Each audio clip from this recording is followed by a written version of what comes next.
National vice president BJP के श्याम जाजू जी साहब हैं और इन्होंने नेशनल सिक्योरिटी के मुद्दे पे काफ़ी कॉलेजों में, स्कूलों में और आउट ऑफ इंडिया भी जा कर के इन्होंने चर्चा की कि असली जड़ क्या है, सिक्योरिटी प्रॉब्लम क्या है और उसका सोल्यूशन क्या है।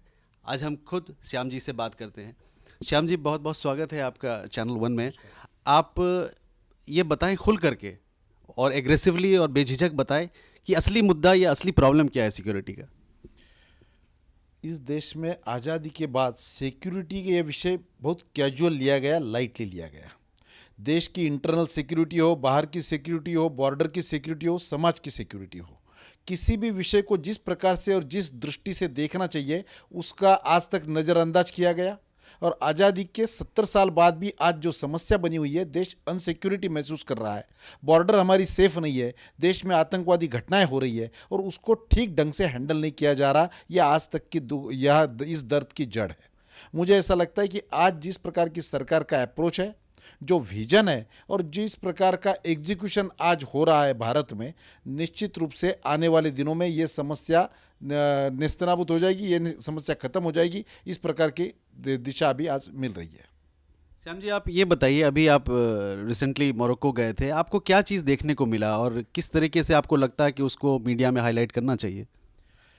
जब देश के आतंकवादी घटनाओं पर हम ध्यान देते हैं तो ध्यान में आता है कि मुस्लिम कम्युनिटी हो या और कोई भी कम्युनिटी हो, इस कम्युनिटी के 1-2%, 3% लोग आतंकवादी इस प्रकार की घटनाएं करते हैं और पूरा समाज बदनाम होता है।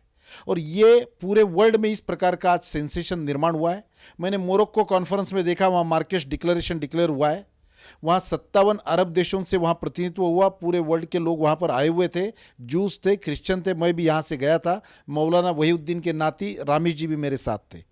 तो वहाँ मैंने देखा, फर्स्ट टाइम मैंने मुस्लिम स्कॉलर्स हो, मुल्ला मौलवी हो, वहाँ आकर मैं अपने देश में रहने वाले माइनॉरिटीज़ की चिंता करना, माइनॉरिटीज़ के राइट्स का संरक्षण करना, उनको कैसे डेवलप कर सकते हैं, टॉलरेंस कैसे बढ़ा सकते हैं, सबके राइट्स अपने उनको कैसे हम प्रदान कर सकते हैं, इस प्रकार की चर्चा और चिंता वहाँ पर 3 दिन में हुई और बहुत अच्छा डिक्लेरेशन वहाँ पर पारित हुआ। मुझे ऐसा लगता है कि ऐसे कुछ सिम्टम्स ऐसे हैं जो पीस की ओर लोगों को लेके जा रहे हैं, डेवलपमेंट की ओर लोगों को लेके जा रहे हैं। और मुस्लिम भी पूरे वर्ल्ड में जहाँ जहाँ भी है उनको कैसे अप्रोच रखना चाहिए, ये इस प्रकार की सीख भी इस प्रकार के डिक्लेरेशन से मिल रही है। श्याम जी, ये देखा गया कि हिंदुस्तान के अंदर में 40 या 50 करोड़ मुस्लिम पॉपुलेशन है और इनको कैसे, आपकी सत्ता में, आप पावर में हो, आप गवर्नमेंट में, आप कैसे इनको महसूस कराएंगे कि दे आर सिक्योर? दुर्दैव से आज तक भारतीय जनता पार्टी के बारे में कांग्रेस ने जिस प्रकार की खाई यहाँ निर्माण की थी, इसलिए मुस्लिम और हिंदू, मुस्लिम और भारतीय जनता पार्टी, इसमें एक अंतर था। जब हम सत्ता में आ गए तो लोगों ने देखा कि सत्ता चलाना हमें भी आता है, हम डेवलपमेंट का एजेंडा चला सकते हैं और पीस, शांति और अमन के सिवाय डेवलपमेंट हो नहीं सकती। जहाँ जहाँ भी हमारे राज चल रहे हैं उस राज्यों में कहीं भी राइट्स हुए नहीं। मोदी जी का सरकार गुजरात में 13 साल रहा, 15 साल रहा, आज केंद्र में है, कई राइट्स को हम प्रोत्साहन नहीं दे रहे। आज तक कांग्रेस ने जिस प्रकार की भूमिका रखी और ये कहकर मुस्लिमों को दूर रखा, मुस्लिमों को विकास के पैमाने में नहीं आने दिया, उनको पिछड़ा हुआ महसूस करने दिया, वैसे ही रखा, उसके कारण मुझे ऐसा लगता है कि देश में इस प्रकार का अज्ञान रहा। पर आज लोग महसूस कर रहे हैं, जब देश का विकास होता है, मोहल्ले का विकास होता है, गांव का होता है, सरकारी स्कीमें कोई एक धर्म के लिए नहीं होती, एक जाति के लिए नहीं होती, वो सबके लिए होती है। देश का विकास होता है, रास्ते ठीक होते हैं तो वो सबके लिए रास्ते होते हैं, वो किसी धर्म विशेष के लिए नहीं होते। ये हमारा अप्रोच है, बैलेंस रखने वाला। हम किसी के सामने अपीजमेंट नहीं करेंगे, पर किसी को पर हम अन्याय भी नहीं करेंगे। इस प्रकार की न्याय की भूमिका लेकर भारतीय जनता पार्टी आज देश में काम कर रही है। सर, हिंदुस्तान का first citizen president of India ने ये कहा कि राजीव जी ने जो डिसीजन लिया था अयोध्या में वो गेट खोलने का, तो वो गलत था, वो ये डिसीजन सही नहीं था। आपका क्या कहना है इस पे? अयोध्या मैटर अभी कोर्ट मैटर हुआ है, उस विषय में पूरे देश की भावना, संवेदना सब लोग जानते हैं। ये कोई एक धर्म विशेष या जाति विशेष का काम नहीं है, पूरे देश की देशभक्त जनता से जुड़ा हुआ वो मुद्दा है।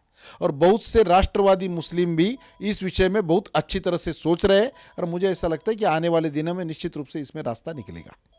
आपके तरफ से कोई ख़ास मैसेज मुस्लिम कम्युनिटी के लिए कि उनको किस मेन स्ट्रीम के साथ जुड़ना चाहिए और किस हिसाब से जुड़ना चाहिए?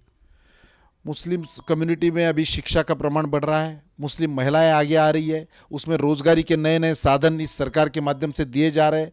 मुद्रा बैंक योजना के माध्यम से एक नया लोगों को एक अपॉर्चुनिटी मिल रही है स्वयं रोजगार के लिए।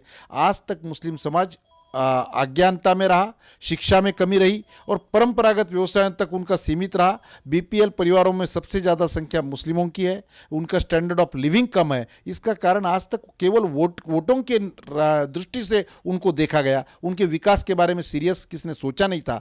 हम वो सोचते देश का इतना बड़ा हिस्सा अगर पिछड़ा रहेगा और तो भी देश तरक्की करेगा, ये हो नहीं सकता। सबका बैलेंस विकास हमें करना चाहिए और वो आने वाले दिनों में हमारे पार्टी के माध्यम से कोई भी धर्म पर अन्याय ना करते हुए सबका साथ सबका विकास ये तत्व लेकर हम आगे बढ़ रहे हैं और मुस्लिम कम्युनिटी को भी हम आगे लेके जा रहे हैं। Thank you so much sir.